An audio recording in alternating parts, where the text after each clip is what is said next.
O Vida de Jornalista tem o selo da Rádio Guarda-Chuva. Jornalismo para quem gosta de ouvir. Oi, os primeiros 4 minutos desse episódio vão ser difíceis. É uma coisa que eu nem costumo fazer, mas na sequência eu te explico porque é que hoje eu decidi abrir desse jeito.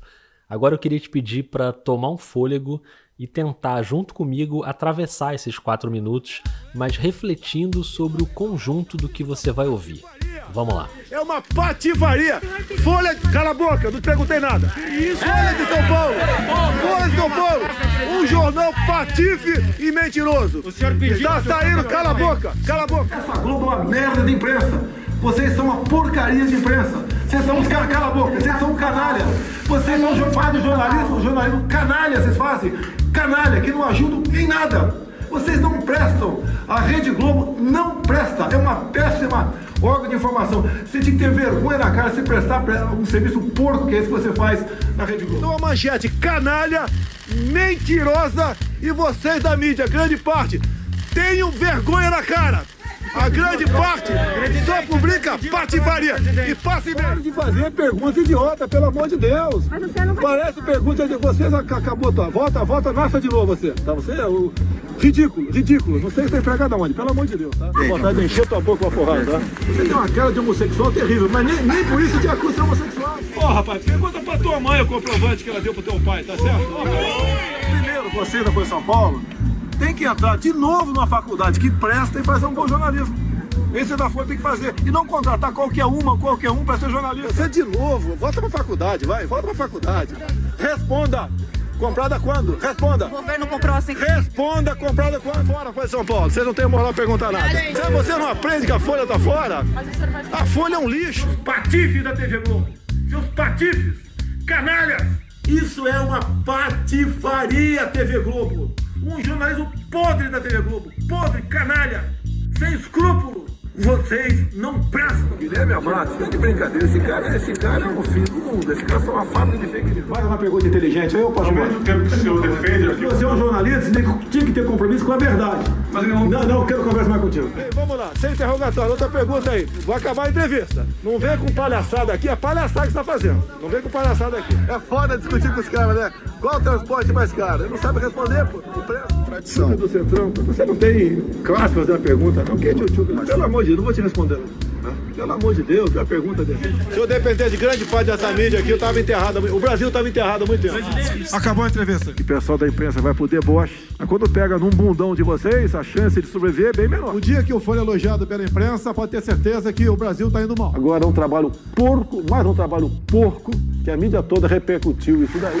O certo é tirar de circulação, não vou fazer isso, porque eu sou democrata, é circulação. Globo, Folha de São Paulo, Estadão, Antagonista, são fábricas de fake news. Fecha a imprensa brasileira, que é uma fábrica de fake news, em especial Globo, Folha. Eu tenho vergonha de vocês fazer um jornalismo dessa maneira. E do assédio da jornalíssima dele, ela queria um furo. Ela queria dar um furo. Prezado jornalista, por favor, querer imputar a mim essa responsabilidade, foge de um jornalismo minimamente sério. Ô, Amanda, você é casada, né, com uma pessoa que vota em mim. Eu não sei como é que é teu convívio na tua casa com ele, mas eu não tenho nada a ver com... Vera, não podia esperar outra coisa de você. Eu acho que você dorme pensando em mim. Você tem alguma paixão por mim. Você não pode tomar partido num debate como esse. Fazer acusações mentirosas a meu respeito. Você é uma vergonha pro jornalismo brasileiro.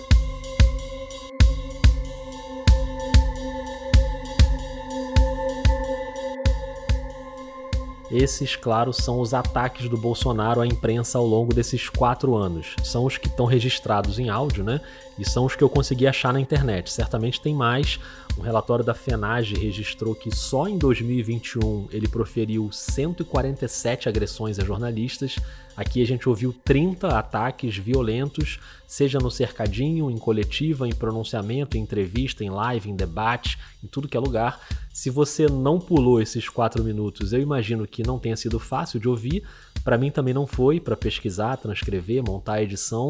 E eu nem costumo reproduzir discurso de ódio aqui no podcast, né? Porque são falas muito agressivas e a gente não quer ficar ouvindo isso toda hora. Então até te peço desculpas se eu te fiz ouvir uma coisa que você não queria, mas eu acho que nesse episódio especificamente a gente também tem uma responsabilidade de registro, de colocar em contexto e dar o peso necessário para essas falas. Porque durante 4 anos são tantos ataques que individualmente eles vão perdendo o fator surpresa, né?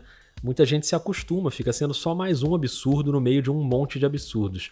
E aí quando a gente ouve todos os ataques juntos, desse jeito aí, é claro que é desagradável, mas talvez fique mais nítida a certeza de que a violência contra os jornalistas no Brasil hoje é uma violência autorizada e incentivada por essa tempestade de ódio e cólera que sai da boca do presidente da República. A música que você está ouvindo é do Gabriel Falcão e essa é a série Eleições, uma produção original do Vida de Jornalista. Hoje o nosso tema é a liberdade de imprensa, as ameaças e os ataques a quem participa da cobertura política. Vai ter Juliana Dalpiva, a maior autoridade do jornalismo brasileiro quando o assunto é Bolsonaro e a família dele. Vai ter o grande Rubens Valente para falar sobre a violência do assédio judicial, assim como a Laura Intrieri, que fez um trabalho acadêmico justamente sobre isso. E como a ideia é sugerir caminhos para a gente se proteger, vai ter também a Charlene Nagai, do Instituto Torna Voz, que ajuda jornalistas processados. Vamos nessa? A gente tem visto já há algum tempo, mas especialmente nos últimos meses, uma onda de violência política que, ao contrário do que alguns andam dizendo, não é fruto de polarização, é o fato de que um dos lados prega abertamente a violência, como a gente ouviu aí em dezenas de falas do presidente. E ainda mais quando você junta isso a uma campanha avassaladora pelo uso de armas, os apoiadores do presidente se sentem respaldados para fazer essa violência pular do discurso para a prática.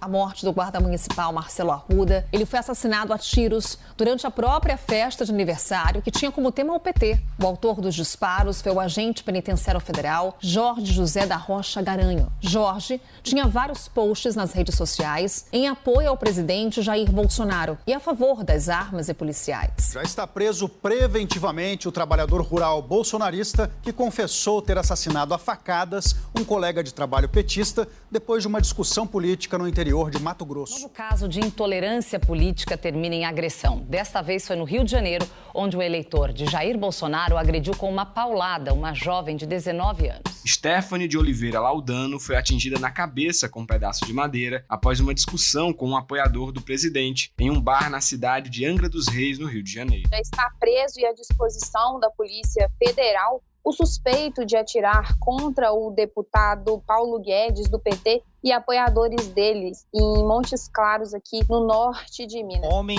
invade bar, pergunta quem vota no Lula, esfaqueia e mata eleitor no Ceará.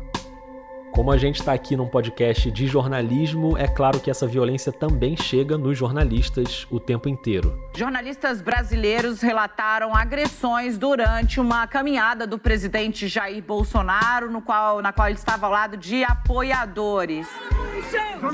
Jornalista, cadê eles? Durante a visita de Bolsonaro a Itamaraju, na Bahia, jornalistas foram agredidos pela segurança presidencial. Um dos seguranças agarrou pelo pescoço a repórter Camila Marinho, da Globo. As imagens registraram o momento em que o segurança do presidente ameaça a repórter da TV Aratu após o microfone encostar no seu braço. Uma das manifestantes, uma das apoiadoras ali do presidente Jair Bolsonaro, que circulava com uma bandeira, ela me acertou com a bandeira na cabeça. Estou identificada aqui, minha senhora. Eu sou... Aqui, ó. Não, vem aqui. Vem aqui. Eu sou do jornal Estado de Minas, vim aqui reportar o movimento de vocês. 1,5 metro de distância. Você tem que arredar pra lá, o pessoal não quer aqui. Você tem que entender isso, pô. Vai fazer seu trabalho pra lá, pra rua.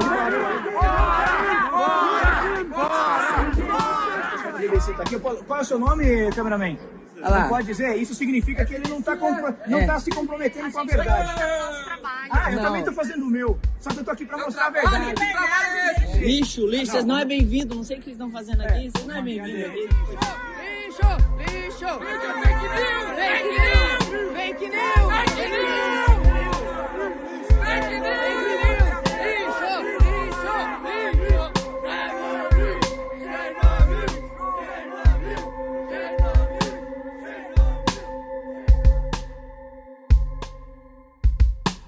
Esses casos não param de acontecer. Quando eu ia publicar o episódio na noite de quarta-feira, o Leandro Demore, jornalista que ficou conhecido no The Intercept Brasil, em maio ele saiu para se dedicar a um projeto solo de uma newsletter e um canal em vídeo.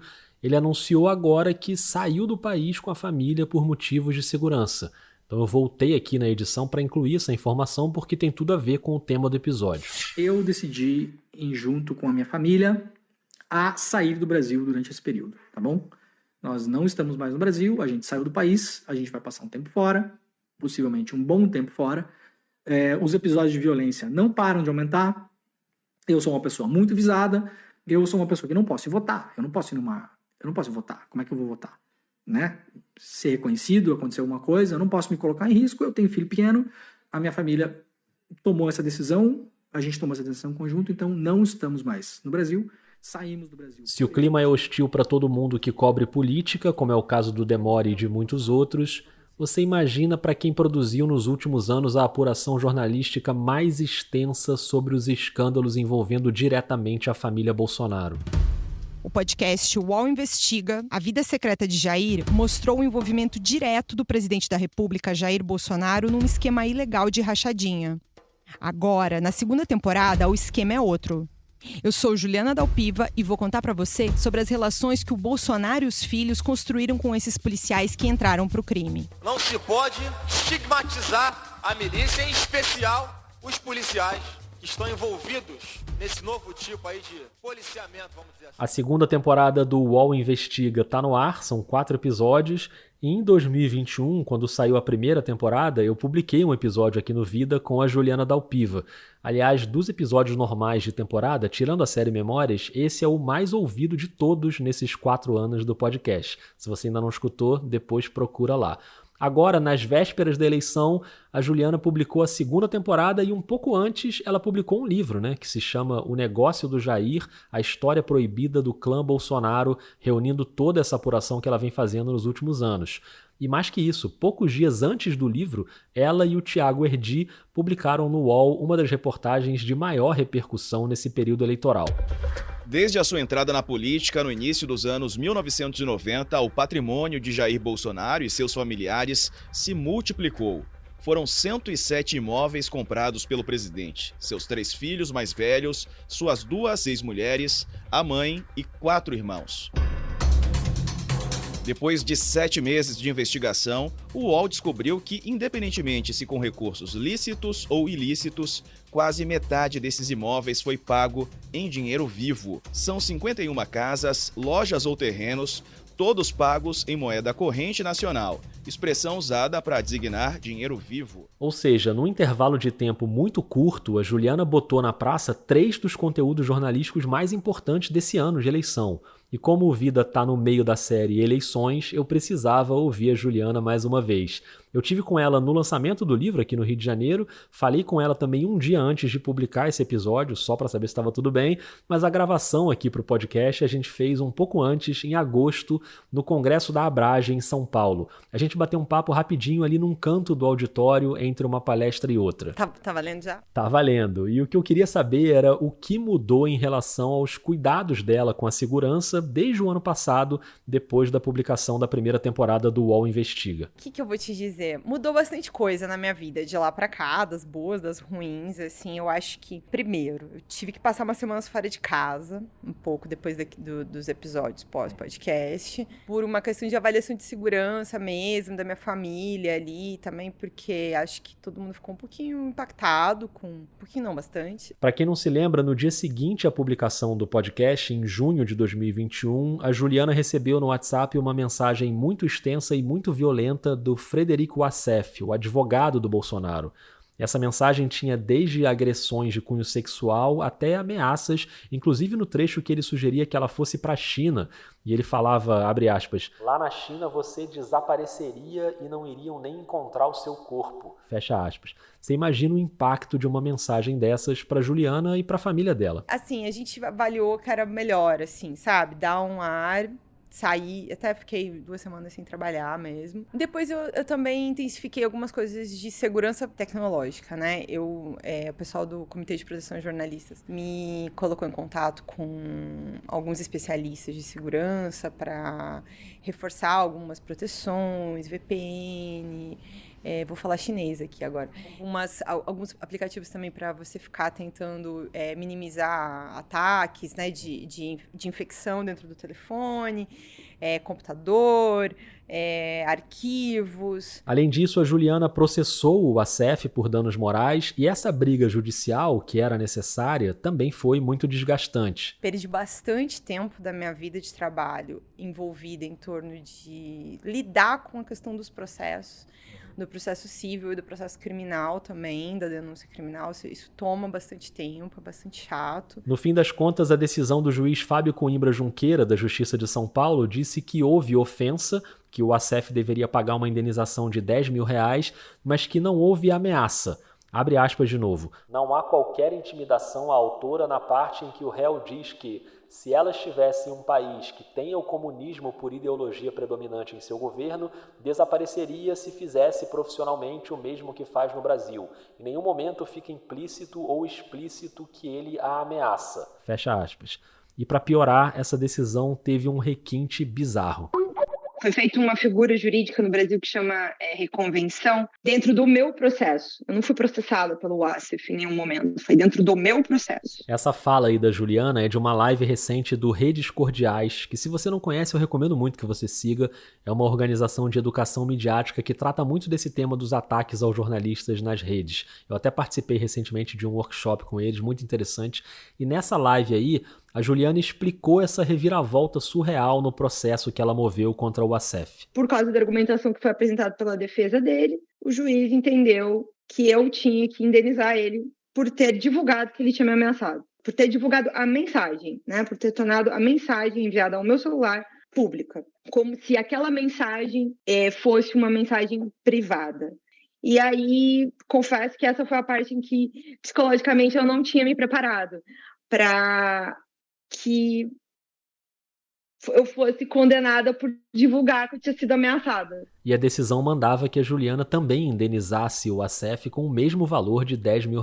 E, infelizmente, essa decisão, pela maneira como foi colocada, ela atinge os colegas, todos, né?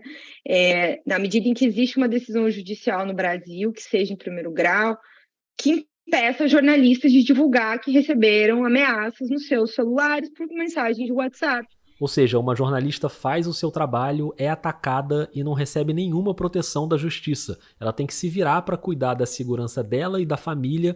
Então, voltando para a nossa conversa lá no auditório... Por um bom tempo no ano passado, fiquei ainda mais restrita a trabalhar mais de casa, sair mais de casa assim, mais pontualmente. E esse ano, agora, aí isso tá impossibilitando que eu vá fazer cobertura de rua em segurança. E era uma coisa que eu sempre fiz, assim, bastidor, acompanhar evento. Então, assim, eu fui em algumas coisas, mas agora eu já avaliei, assim, até em função do que aconteceu em Foz do Iguaçu. Que foi o caso que a gente ouviu lá no início do episódio do bolsonarista que assassinou o petista na festa de aniversário. Que é essa coisa do lobo solitário, né? Aquela pessoa, o radical, que pode te atacar por qualquer coisa. Eu já andava meio assim, sabe, Rodrigo? Aquela coisa pandemia, você tá de máscara. Então, aí eu já ficava meio com medo de ser reconhecida. Então, era máscara, óculos, cabelo preso. Mais um na multidão. Tá ótimo. Só que sobretudo no meio bolsonarista, você tá... assim, eu tô me identificando como jornalista. De máscara, eu tô me identificando como jornalista, sabe? Então, eu tô tendo que evitar, assim, eu faço encontros pontuais com fonte, com pessoas, enfim, mas eu não tô conseguindo fazer campanha, sabe? Eu fiz algumas coisinhas mais no começo do ano, mas agora eu já não tô mais indo tanto nesses grandes eventos, quando eu não sei que tem uma puta esquema ali já de organização, até do próprio evento, sabe? Pra ver se quem vai estar, vão ter vários jornalistas. Isso atrapalhou um pouco, assim, a minha vida, não tenho como negar, assim. É a impossibilidade de exercer o trabalho na plenitude porque um grupo político cria situações de risco e de violência. E aí, é claro, a segurança tem que vir em primeiro lugar. E aí é melhor prevenir do que remediar, então tô tentando não me expor a coisas que eu acho que não são seguras, né? Evitar problemas. Não, perfeito. É claro que é ruim você ter que fazer isso, mas, enfim, é bom saber também que você tá se cuidando e se cercando, né? Tô, tipo assim, mudei de casa recentemente, então, tipo assim, nem, sabe, tentando o máximo possível não ter nada no meu nome, isso foi uma outra coisa também. Não ter meu endereço ligado ao meu nome em lugar nenhum, que eu trouxe, assim, aí você começa um pouco uma paranoia, sabe? Eu acho que pra mim esse tá sendo o momento mais difícil. E você que tá ouvindo, eu te lembro mais uma vez que essa nossa conversa foi antes do lançamento do livro e antes da reportagem dos imóveis com dinheiro vivo, que foi censurada pela justiça. E a gente abre o nosso All News com uma notícia muito importante que saiu agora pela manhã, uma censura sofrida. Essa é a Fabíola Cidral. A respeito das reportagens que falam sobre os imóveis comprados da família Bolsonaro com dinheiro vivo. A pedido do senador Flávio Bolsonaro, filho mais velho do presidente Jair Bolsonaro, a Justiça de Brasília censurou a reportagem do UOL sobre o uso de dinheiro vivo em 51 dos 107 imóveis comprados pela família Bolsonaro nos últimos 30 anos, que determinou que o UOL retire do ar as 2 reportagens e postagens em suas redes sociais com a menção a essas reportagens. O UOL cumpriu a decisão, recorreu e a liminar foi cassada pelo Supremo. O portal UOL já colocou de volta no site as reportagens sobre as compras de 51 imóveis com dinheiro vivo pela família Bolsonaro. Essa é a Karen Bravo na TV Cultura. André Mendonça, do Supremo Tribunal Federal, derrubou a censura e cassou a liminar de um desembargador do Distrito Federal que havia ordenado... Censura derrubada, mais uma vitória do jornalismo numa batalha que não deveria nem existir, né? Existe porque essa gente acha que vai intimidar uma jornalista do tamanho da Juliana Dalpiva. Não vai. E foi uma honra receber a Juliana mais uma vez aqui no Vida. Muito bom, valeu demais. Foi ótimo. Espero ter te ajudado. Foi ótimo, perfeito. Você que está ouvindo, se ainda não comprou, compra o livro da Juliana, O Negócio do Jair. É uma aula de jornalismo e depois vai lá escutar a 2ª temporada do UOL Investiga.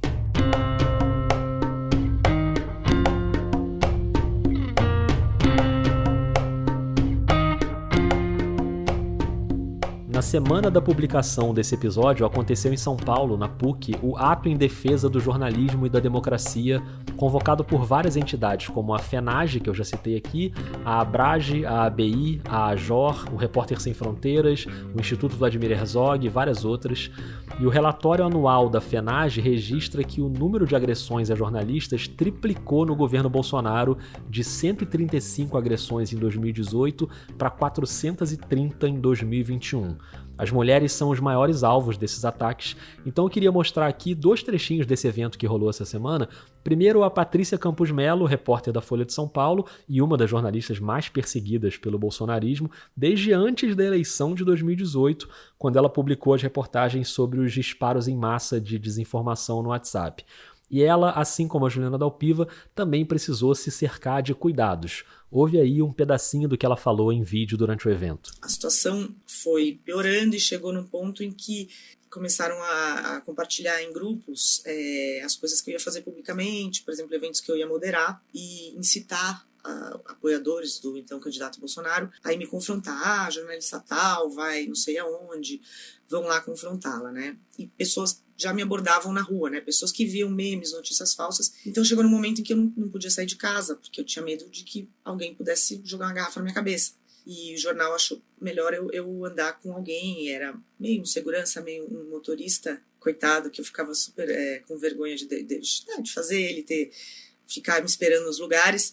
Mas, de fato, assim, era um problema, era um medo de eu andar sozinha para fazer minhas matérias. Isso é muito absurdo. E aquilo foi um prenúncio de tudo que a gente ia viver nos 4 anos, né? Bom, nos 4 anos, já durante o governo, veio aquela fala abominável do presidente que a gente ouviu na coletânea lá no início, e que eu não vou repetir agora, a insinuação sexual com a expressão do furo jornalístico. E a Patrícia ganhou uma ação judicial. O Tribunal de Justiça de São Paulo decidiu manter a condenação do presidente Jair Bolsonaro e aumentar a indenização a ser paga por ele por ofender a honra da jornalista Patrícia Campos Melo, do jornal Folha de São Paulo. O placar final ficou em 4-1. a favor da jornalista e o aumento também da indenização. Era de R$20 mil, passou para R$35 mil. Quem também ganhou um processo contra o presidente foi a jornalista Bianca Santana, que foi citada pelo Bolsonaro numa live atribuindo a ela uma matéria que ele chamou de fake news e a matéria não era dela. A indenização foi de R$10 mil.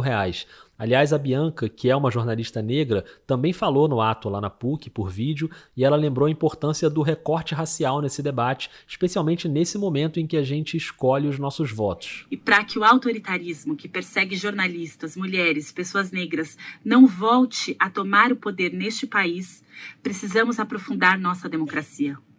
O lema da Coalizão Negra por Direitos, enquanto houver racismo, não haverá democracia, deve ser compreendido e levado muito a sério essa semana. A Flávia Oliveira, da Globo News e do jornal O Globo, também mandou um vídeo falando sobre a proteção das jornalistas. Com medidas de segurança digital, medidas de segurança física, alguns cuidados, muita atenção, muita precaução, nós seguimos trabalhando, comprometidas com o nosso ofício, com a democracia, com a liberdade de imprensa, com a liberdade de expressão.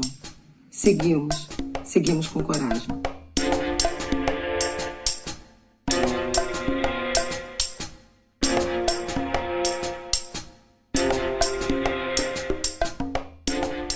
No mesmo dia em que eu conversei com a Juliana Dalpiva lá no congresso da Abrage, teve uma mesa com o Rubens Valente, um dos maiores repórteres do país, hoje trabalhando na agência pública, e o Rubens topou sentar comigo ali num cantinho da FAAP para trocar uma ideia sobre esses ataques ao jornalismo. Então, desde já, agradeço demais ao Rubens. Imagina, eu que agradeço aí. Ele sabe muito bem e sente na pele esses ataques chancelados pelo bolsonarismo. É uma guerra contra o jornalismo declarada. E eles dizem isso abertamente, né? Não precisamos de jornalistas, comparando o jornalista a lixo. Ou seja, é uma estratégia de cancelamento do seu papel, do jornalista e da imprensa como um todo. E em alguns momentos ele tem sucesso nisso, né? Parcela importante do Brasil acha hoje, né, que o jornalista é um inimigo. E quando eu digo que ele sente na pele, é principalmente porque o Rubens foi vítima de um dos casos mais surreais de assédio judicial contra jornalistas no país, envolvendo o juiz Gilmar Mendes. A gente vai explicar para vocês o que aconteceu. O Rubens Valente, esse jornalista, foi condenado por uma publicação, informações sobre Gilmar Mendes no livro Operação Banqueiro, um livro de 2014. Essa é a Tainá Falcão na CNN. Essa obra ela é focada na história do banqueiro Daniel Dantas, preso lá em 2008 pela Polícia Federal, mas que foi libertado por ordem do ministro Gilmar Mendes, que era, na época, o presidente do Supremo Tribunal Federal. O Rubens Valente foi processado pelo próprio Gilmar Mendes e condenado a pagar uma indenização de inacreditáveis R$310 mil, mesmo não havendo nenhuma informação falsa ou errada no livro. Tanto que essas passagens sobre o Gilmar Mendes, eu acho que eu revisei 12 vezes, eu acho. Inclusive com a ajuda de um advogado. Nós sabíamos que estavam pisando num campo proibido. Foi preciso fazer uma vaquinha virtual, uma mobilização na internet para levantar essa quantia enorme. E o Rubens não só sabia que esse era um campo minado, como comprovou que as decisões do judiciário muitas vezes estão impregnadas de um caráter político. A minha ideia era mostrar como o judiciário toma decisões que contêm política. Então eu sempre brincava que quando algum colega falava um juiz técnico, né? Eu brincava dizendo que um dia eu ia criar um letreiro de neon na minha mesa, que eu ia ligar o botão sempre que eu ouvisse. Então esse neon estaria escrito assim: não existe juiz técnico, não existe juiz técnico. O meu livro procurou mostrar isso. Como é que um banqueiro se livra da prisão em 72 horas 2 vezes com o papel do então presidente do tribunal? Não só o livro trata disso, como a decisão da justiça que veio depois simplesmente provou que isso acontece na prática. Eu sabia que um juiz poderia me condenar. Eu não esperava, talvez, que eu fosse um exemplo tão acabado do que eu estou dizendo. Como a ideia aqui é sempre sugerir caminhos, eu pedi para o Rubens passar algumas dicas para quem cobre temas sensíveis da política, dizendo para a gente o que o repórter pode fazer para se resguardar e se proteger ao máximo, já que sempre existe essa ameaça de um processo quando você está mexendo com gente poderosa. Eu acho que a primeira coisa a ser dita é que por mais que você tome cuidado, você será passível de um processo e até de uma condenação. Haja vista o meu caso aí. Então não adianta culpar um jornalista por uma eventual condenação se ele tomou todas as precauções. Mas basicamente as precauções básicas, simples, né, são cada vez mais realmente submeter o seu trabalho mais sensível, mais delicado, sempre que possível, a um advogado, para ele fazer aquela leitura básica e poder apontar eventuais lacunas e eventuais correções. Antigamente, o jornalista ele se recusava a submeter o trabalho dele a um advogado. A realidade mostrou que não é mais viável isso. E mesmo antes disso, dá para tomar aqueles cuidados básicos durante o processo de apuração. Acumular toda a evidência possível, entrevistar sempre que possível gravado, né? Não perder as gravações, checar o equipamento.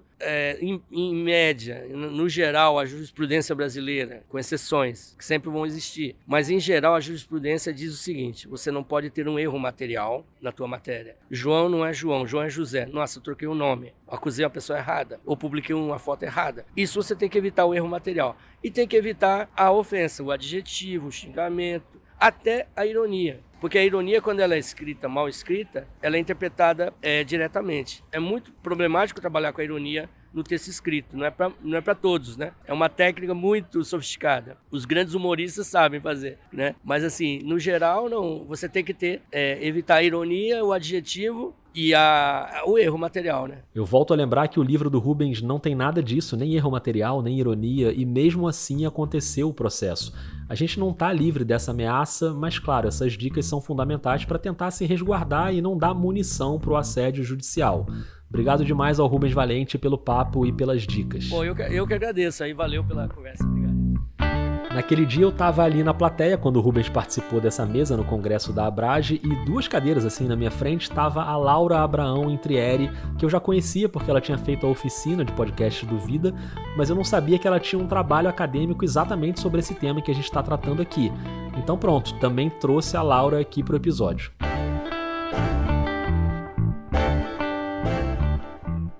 Oi Rodrigo, oi ouvintes do Vida, aqui quem fala é a Laura. Eu me formei em administração pública e o meu tema de TCC foi o assédio judicial à imprensa no Brasil e o que o poder público está fazendo ou não para resolver esse problema.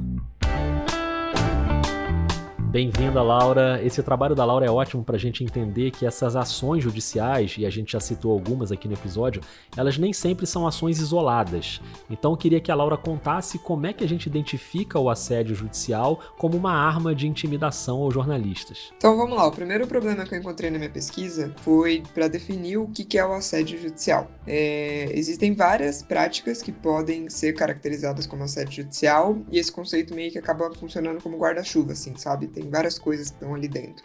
A mais clássica é o uso dos juizados especiais cíveis para atacar um jornalista. Também são conhecidos como os juizados das pequenas causas, né? São juizados onde os procedimentos são muito simplificados, os custos são mais baixos. Foi o que aconteceu num caso emblemático com a jornalista Elvira Lobato, que sofreu mais de 100 processos simultâneos movidos por fiéis da Igreja Universal por causa de uma reportagem dela. Então, o que acontece, por exemplo, no caso da Elvira, é que várias pessoas em várias cidades vão e processam o jornalista nesses processos de baixa complexidade, assim. E aí, o que é o problema, né? O problema não necessariamente é o processo, mas sim a quantidade. Você acaba silenciando o jornalista pelo cansaço, né? Porque nesses tipos de processo, os réus devem responder presencialmente. Então, você imagina o que é você ter que responder a mais de 100 processos em 100 cidades diferentes, tendo que se locomover, tendo que ter tempo, tendo que ter saúde mental para fazer isso. No caso da Elvira, claramente era uma ação orquestrada. Muitos desses processos pareciam copiados e colados uns nos outros. Tanto é que no caso da Elvira Lobato, ela acabou ganhando os processos e tudo mais, mas ela teve que se locomover, teve que parar a carreira dela, né, para responder esses processos. O que no final, a implicação prática disso é o silenciamento do jornalista, né, de qualquer forma, mesmo que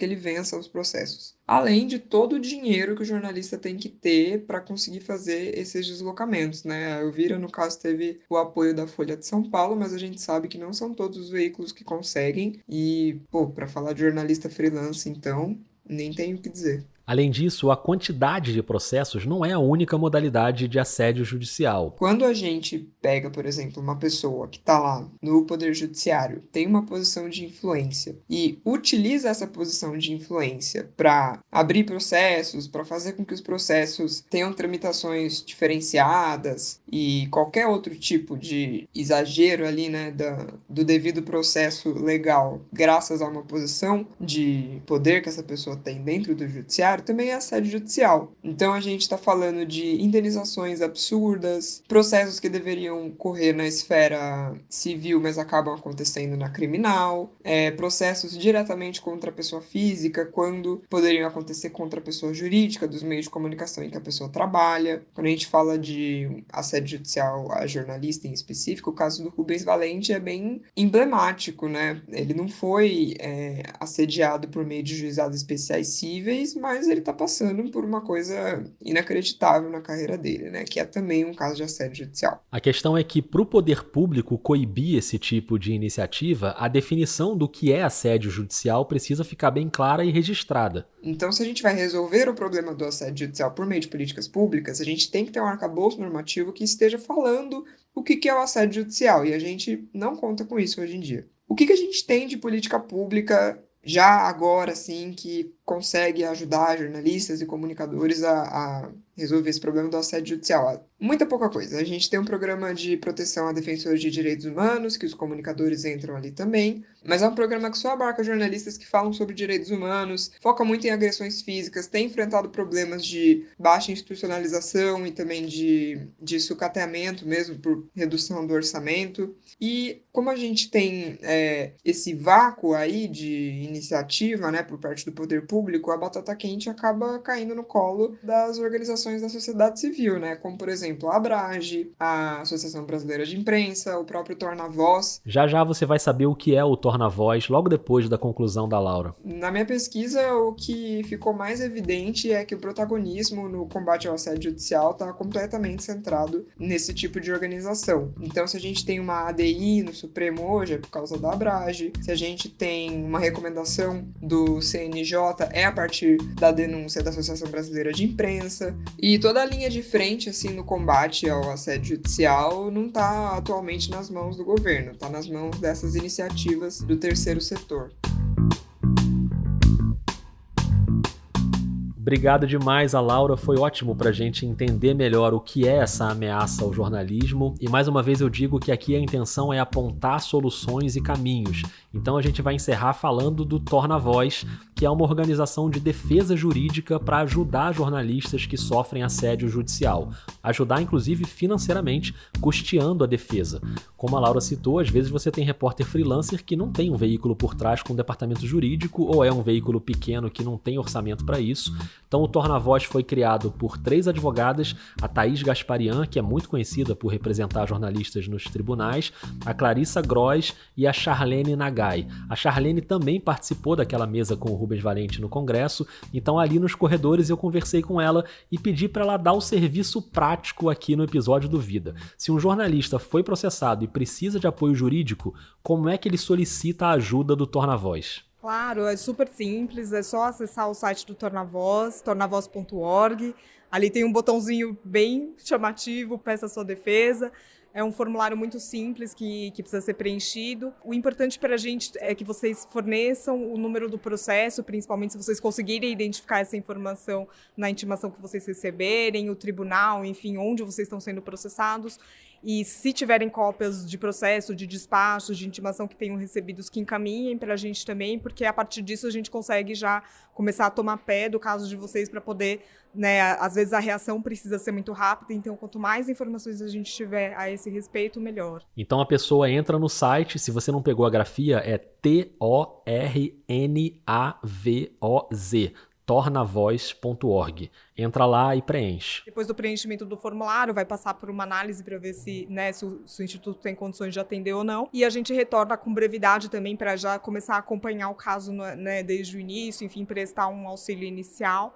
A gente está à disposição. E assim como o Rubens Valente passou as dicas preventivas dele, do que a gente pode fazer para tentar evitar o processo, a Charlene também vai passar algumas dicas. É muito importante que a apuração, né, acho que falar para o jornalista que ele tem que apurar corretamente, né, e diligentemente todos os fatos, chover no molhado, mas eu vou falar de uma coisa que é muito importante, que é documentar e guardar os documentos que substanciaram aquela investigação, aquela matéria que você fez, ter todos esses documentos guardados e guardar eles por bastante tempo, porque o processo, ele não vai vir ele pode acontecer de imediato, mas muitas vezes ele vai demorar para acontecer, né? Os prazos prescricionais são longos, para uma ação indenizatória, por exemplo, a parte tem até 3 anos para entrar com a ação. Então, assim, é importante manter esses arquivos, manter gravações, manter a íntegra de todos os materiais, porque isso vai possibilitar que o advogado que for te defender tenha todos os elementos de prova para mostrar que você fez o seu trabalho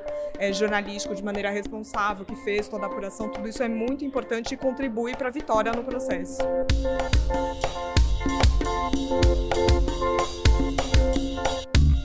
Eu agradeço demais a Charlene Nagai, a Laura Abraão Entrieri, ao Rubens Valente, a Juliana Dalpiva e a você que escutou até aqui. Eu sei que esse não foi um episódio fácil, mas talvez tenha sido o mais necessário de toda a série Eleições até agora. Se você está ouvindo logo que ele saiu, significa que a gente está antes da votação do dia 2 de outubro. Então, se você vai cobrir o dia da eleição, se cuida, vai com calma. E mesmo que você não vá cobrir, você vai votar, né? Então, se cuida também e vai com esperança, vai com consciência. Não tenho aqui a pretensão de influenciar o seu voto, mas tenho a obrigação de me posicionar no meu jeito de ver as coisas, fazendo um podcast que trata de jornalismo e democracia. Já fiz isso nas redes sociais e agora faço aqui também. Eu acho que o voto no Lula é urgente para encerrar, de preferência no primeiro turno, qualquer possibilidade de reeleição de um governo antidemocrático. No início do episódio a gente viu bem o que esse presidente pensa dos jornalistas, mas não é só pelos jornalistas, é por todo mundo, é pelo país. E pensa direitinho nos seus votos para o legislativo. Pensa em como o Senado e as câmaras, tanto a federal como as estaduais, ainda têm uma representação muito baixa de mulheres negras, de pessoas trans, de pessoas com deficiência, de indígenas. Então escolhe com carinho o seu voto e vamos junto nessa. Falando em indígenas, antes de encerrar eu quero deixar para você a tradicional dica da Rádio Guarda-Chuva, e o povo indígena Puru-Borá é o tema do episódio dessa semana do Afluente, podcast feito direto do Amazonas pelo grande Bruno Tadeu.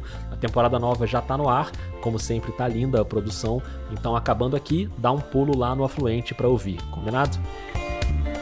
Nesse episódio você ouviu áudios de UOL, CNN, TV Cultura, SBT, Band, Band News, Jornal Estado de Minas, Jornal O Povo do Ceará, CBN, Jovem Pan, TV Brasil, Veja, Canal do Leandro Demore, Redes Cordiais e TV PUC São Paulo. A música que você está escutando é do Gabriel Falcão e todas as outras etapas da produção são feitas por mim, Rodrigo Alves. O Vida é um podcast totalmente financiado pelos ouvintes, e se você acha que o trabalho que eu estou fazendo aqui é relevante, se você tem condição de apoiar o jornalismo independente, é só buscar por Vida de Jornalista na Orelo, no Catarse ou no PicPay e escolher um dos planos de apoio. Espalha a série Eleições por aí, espalha mesmo, divulga aí os episódios nas suas redes, isso é muito importante. E me conta o que você tá achando. O Vida tá no Twitter e no Instagram, na @vida_jornalista. Semana que vem tem mais. Me perdoa por eu ter feito você ouvir tanta fala do Bolsonaro hoje, mas tá acabando. Esse pesadelo tá acabando. A gente vai ser mais feliz. Um beijo, um abraço e até mais.